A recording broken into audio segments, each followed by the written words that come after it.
સૌરાષ્ટ્ર યુનિવર્સિટીના પૂર્વ કુલપતિ અને 2005થી 2011 સુધી રહેલા પૂર્વ કુલપતિ કમલેશ જોશીપુરા જ્યારે કુલપતિ પદે હતા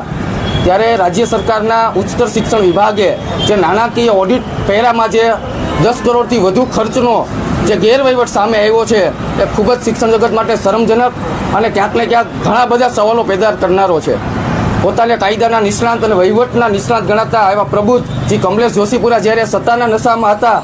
ત્યારે માત્ર ને માત્ર તેમણે રાજાશાહી તરીકે કુલપતિ પદ